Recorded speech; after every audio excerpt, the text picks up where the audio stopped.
Permanent content in gacha games. Is this a blessing from the gods, or more like a curse sent from lazy devs to trap us in re-playlist purgatory? Wuthering Waves just gave us back Illusive Realm, but instead of a glorious rebirth, its corpse was embalmed and mounted on the wall like a damn museum piece. Are we okay with our most treasured game mode being reduced to a one-time event that we clear and never play again?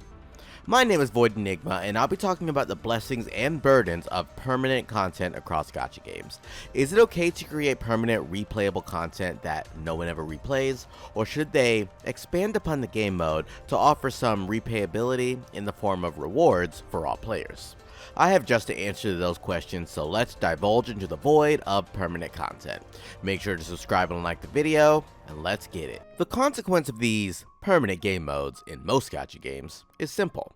Once you slap on the word permanent and offer no replayability for the rewards, they become tiresome modes that we fully clear once and never return to. No matter how fun a game mode is, the majority of the player base will not revisit it later just for fun. What makes a fun endgame mode is, quite frankly, rewards. From Wuthering's Tower of Adversity to Genshin's Spiral Abyss to Nikke's Inception, the rewards keep us coming.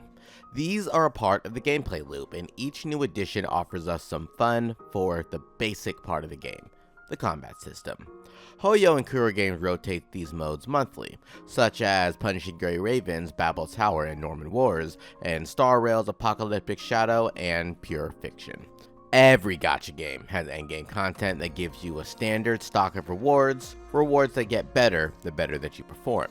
But the difference between endgame and permanent content is that permanent content is displayed as sort of a past event that you missed, but we're taking pity that you actually missed it and we'll let you play it again. Or this is part of the actual main story and it's very much content that you need to know, and we're just gonna make it an event. Oh wait, no, Genshin screwed that one, didn't they? Now don't get me wrong, this is a great addition and it's exceptionally great for the new players. This gives them so much to do when they start the game, and even though they get less rewards for completing them, they still get a decent amount of rewards for completing these modes, at least for Honkai Star Rail and Wuthering Waves. In Arknights, they have many permanent modes that are really funny gameplay loops that I haven't even mastered yet, but these modes are always available for you to tackle, which is so much appreciated. To be fair, Honkai Star Rail does do a great job of these modes because they are essentially standalone stories that you play, and it's okay if you miss them because they're always available. But I will never in my entire life ever finish this godforsaken time sink of a museum questline. Ever. But a few of these permanent game modes are fun. A few of them. Where Wuthering struggles is, all of their game modes are too damn fun. Wuthering Waves' Illusive Realm is the most fun you will have in Wuthering, period. Big numbers go boom, crazy unique buffs to each and every character, making Verena a low damage healer do a limbillion damage. That's the stuff that we live for. And then on top of that, we had a separate game mode, which is also a permanent content, that had a unique mechanic of Synergy Burst, where all the characters do a ton of damage together. This new mode, Dreaming Deep, combines both of those factors into an insanely fun experience. The thing about Illusive Realm is that it refreshed every update. It had about 6 levels, and we would go through it multiple times until we were able to clear all the rewards, and the more times that we go through it, the more powerful we can be, so we'd eventually be able to get all of the rewards. It would be an experience that would take an entire patch to go through, and you could do it whenever you felt like it. They even added a system to collect small rewards like credits and overworld materials to incentivize you to actually play this mode. It was a fresh way to explore the character's new unique hits because every single character had a vastly different playstyle when you use these modes. Some characters had multiple ways to play them in this new mode. Each character needed to be meta with the upgrades, and that's what made this mode so much fun. On top of that, you had buffs to almost customize your own character. It was a true roguelike experience. But with this being the definitive permanent content, are we never going to visit the new Illusive Realm ever again? I love that the Illusive Realm is returning in the form of Dreaming Deep, but let's be real. I think that we all would have preferred that they simply add Illusive Realm as another endgame content that refreshes every update. Now, you may be thinking that the permanent Illusive Realm is something that you will play often, but that's just not true for 99% of the player base. For instance, take a game like Limbus Company and Refraction Railway. This mode is technically permanent, and every new Kanto has this mode, and this mode will always update.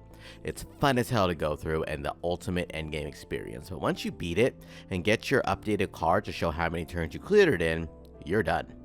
Only the most hardcore players will return to it and play it again. Now, I love Limbusy and I play Limbus Company a lot, but I don't play it enough to continue to experiment in this mode, especially after clearing it just once. At the end of the day, after we have our fun in Dreaming Deep, it will be forgotten to the casual to semi-hardcore players.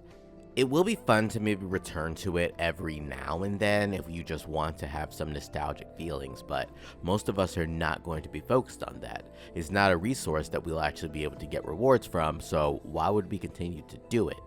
I'm hoping that Kuro adds new characters kits this often as well, but considering that they have never gone back and updated permanent content, I think that it's unlikely, meaning that everyone released after Chakona won't be featured in this event. That means that Cardathea won't have any enhanced gameplay, Lupa won't, no one will. Of course, I hope I'm wrong because Kuro could actually update this event, but that would kind of change the fact of how it's being released, as a permanent mode that is not going to be updated. We will have to wait and see how they implement this. I think a perfect solution to this problem is drawing a fine line between permanent and endgame content, especially for something that we've been waiting for, like the Illusive Realm. I get that you can't keep adding fancy new endgame modes, but honestly, why not? They added the Fantasy of 1,000 Dreams for a single wish per week. I dare say that I'll be down bad to have a complete Illusive Realm monthly for at least 5 wishes. That way, players are incentivized to actually care about these game modes long term, and the crazy thing about Illusive Realm is that every run is different. New characters continually get added, they add trial characters weekly or so every time that you play it, the new character that you actually get to test out and those kits that get crazier and crazier is just a fun experience. But alas, that is not the case. We have yet another endgame that will be forgotten after a few months. Like, have you ever gone back to your girl Phoebe and fished since completing the 2.1 story quest? Remember how you achieved that perfect ending fishing to your heart's content in Rikolai Island? And you know you're not even 100% done with that region too because there's still a few fish that you need to catch, right? Yeah, I forgot about her too. But now, Phoebe's out here gassing up Zani to be this frazzle queen that she's meant to be. So was making Illusive Realm permanent the right move, or did they just put our favorite mode in a museum? Let me know in the comments because this one's got me really conflicted. Go ahead and subscribe and like the video, and thank you all so much for watching. This has been Void, and Enigma out.